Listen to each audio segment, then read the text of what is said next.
কোনো প্রবলেম কিন্তু কারোর সাথে হয়েছে, কিন্তু আজকের দিনে তোমরা সেই জায়গা থেকে বেরিয়ে এসেছো আমাদের এই কমিউনিটি জয়েন করে। কেন বলো তো? কারণ হচ্ছে আমাদের যে নিউট্রিশন গুলো রয়েছে, এই নিউট্রিশন হচ্ছে ওয়ার্ল্ড এর নাম্বার 1 বেস্ট নিউট্রিশন। এবং এর মধ্যে যে আহ, যে ভাইটামিনস মিনারেলস গুলো আমাদের নিউট্রিশনে রয়েছে, সেগুলো তোমাদেরকে এই জায়গা থেকে বেরিয়ে আসতে হেল্প করেছে। তো আমি ছোট্ট করে তোমাদেরকে একটু বলে দিই যে কোন কোন মিনারেলস গুলো আমাদের কোন প্রোডাক্টের মধ্যে রয়েছে। দেখো, ভিটামিনের ব্যাপারে আমরা সবাই জানি, আমাদের মাল্টিভিটামিনস এন্ড মিনারেলস আছে হার্বাল লাইফ নিউট্রিশনে, তাই তো?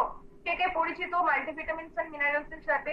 তো ভিটামিন যেগুলো দেখালাম আমি, ভিটামিন B12, ভিটামিন E, এগুলো কিন্তু আমরা আমাদের ভাইটামিনস এন্ড মিনারেলস যে ট্যাবলেটটা রয়েছে সেখান থেকে পেয়ে যাচ্ছি, রাইট? এছাড়া আমাদের ফর্মুলা 1 এর মধ্যে তোমরা পেছনে দেখবে অনেক রকমের ভিটামিন দেওয়া আছে। এই মিনারেলস গুলো নিয়ে আমরা কিন্তু ভীষণই কৃপণতা করি। আমরা ভাবি না কখনো যে মিনারেলস গুলো আমাদের ঠিকঠাক ভাবে নিতে হবে, খনিজ পদার্থ যেগুলো। তো সেগুলোর জন্য আমাদের নিউট্রিশন গুলো ঠিকঠাক ভাবে নেওয়া খুব ইম্পর্টেন্ট, কারণ আমরা সব রকমের খনিজ পদার্থই আমাদের বডিতে ছোট থেকে গেছে, তারপরেও আমরা কিন্তু থাইরয়েডের শিকার। তো সেই জায়গা থেকে আমাদের যেটা হচ্ছে সেলেনিয়াম, যে খনিজটা আমি